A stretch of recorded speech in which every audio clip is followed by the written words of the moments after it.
Welcome to the first video where I actually do something. This one's about Marvel, specifically the film side, and about how it fell off. It's easy to joke about, but really, Marvel was a really big thing.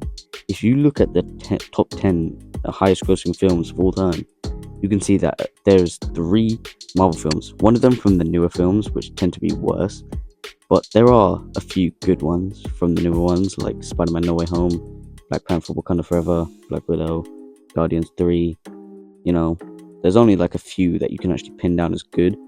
The rest are questionable or just downright bad. Well, without further ado, let's get into. It's really easy to pin down the best parts of Marvel.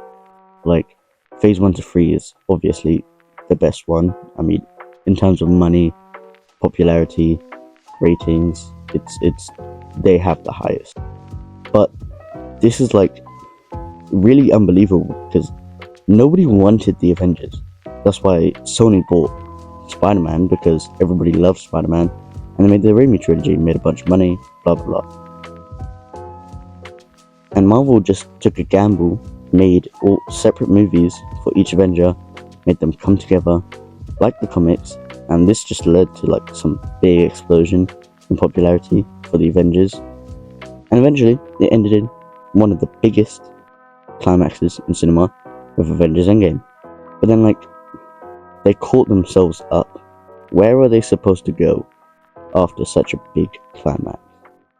Before the next section, I just want to say this video's unscripted, so that's probably why it's really bad. The next one will be scripted. This one, no. As I said in the last section, with Avengers Endgame, Marvel put itself in a catch-22. They had 2 options. Either undermine the whole story of phase 1 to 3, which would make people be excited for what's next, but also make people wonder why, in the first place, the stakes were so high if it wasn't even that big of a deal. Or they can make smaller stakes but suffer the consequences of not making it important enough. But now, what they've chosen is to make a bigger stakes story that undermines the previous one. Like in Loki season 1, pretty much I'm pretty sure it was episode 1, I don't know if it was. They literally just showed the Infinity Stones, the really powerful stones that we'd just spent 3 phases trying to explain why they're so dangerous and powerful, were just paperweights. It just showed how much they undermined the story, which really just led to the downfall of popularity. The money they make has really fallen as well. Generally, it's just not as good, and people are starting to see DC, which everyone was DC will never ever overtake Marvel. It's actually starting to catch up with the new Superman movie, which looks really promising. It could actually overcome Marvel. You never know. These things change. So to get ready for. The downfall of Marvel is a really weird one. They started off phase 4 with Black Widow, which overall was a pretty good movie. They introduced a few characters that would be in the Thunderbolts movie later on. Yelena, Red Guardian, Melina. After that, they came out with Shang-Chi, which was also good. Now it sounds like this isn't really that bad of a thing, Oh, 2 good moves in a row. What's the problem here? I don't see it. And then they got Eternals, which was still alright. No Way Home is a Spider-Man movie. What would you expect? They brought Toby and Andrew back. Obviously, it was going to be a big success. It's the 7th highest grossing movie of all time so far. Thor: Love and Thunder. This is a really big drop of quality. A lot of the jokes didn't really land quite right. Gore was a really good villain, but he was there for about 20 minutes of the entire movie. Then Black Panther Wakanda Forever, it was a good movie. Namor was cool, but the thing is, they made Shuri Black Panther. I don't have a problem with Shuri being Black Panther, they really handled Chadwick Boseman's in real life death very well, while still respecting him, not just recasting him, chucking him aside. But my problem is, in Black Panther Wakanda Forever, they made Shuri the Black Panther, but they have T'Challa's son appear in the post credits, and there's been talk about him replacing Shuri as the Black Panther, which means, like, what was the whole point of Shuri becoming the Black Panther if she was just not going to be the Black Panther anymore? But Phase 5 is even worse. You see, Phase 5 has some good movies. Guardians Volume 3, a very good movie. It has Thunderbolts, which I've heard is a really good movie. I haven't watched it personally yet, but I've heard it's a good movie. Other than that, most of them are pretty bad. I mean, you've got Quantum Mania, what is this?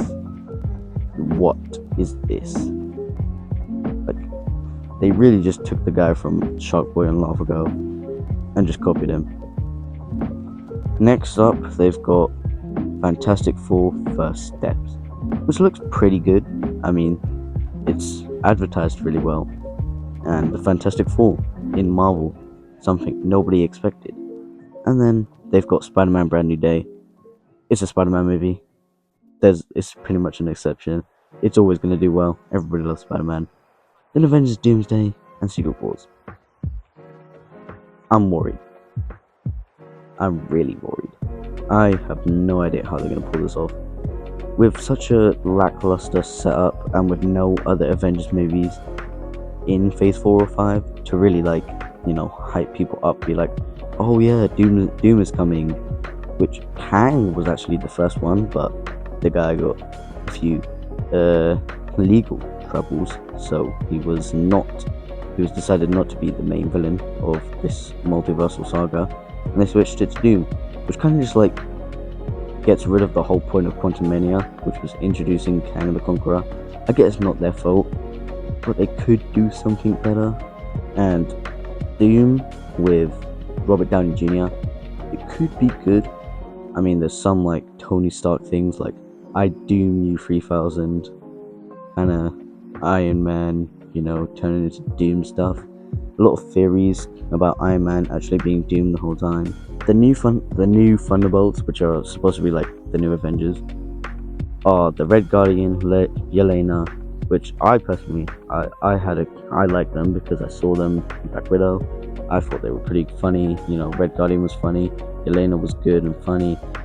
But then you have the Ghost Girl from Ant-Man and the Wasp. And this is my biggest problem. Most of these characters are there for one movie in the past, and then now they're becoming the new Avengers.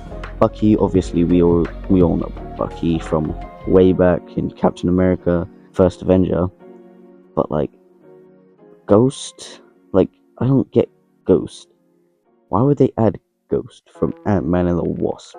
I don't know, it just doesn't make sense to have Ghost. Nobody really knows Ghost. Maybe they'll explain it in Doomsday, and I hope they do. I hope they explain a lot of what happens, because if they don't, most people won't understand what's happening, and it will just end up being really confusing. Who's Doom? Who's Kang? What is Loki doing? Why is he holding the multiverse? It's going to be really confusing. But anyway, I think that's it. The end of the video. Be sure to like and subscribe for more videos.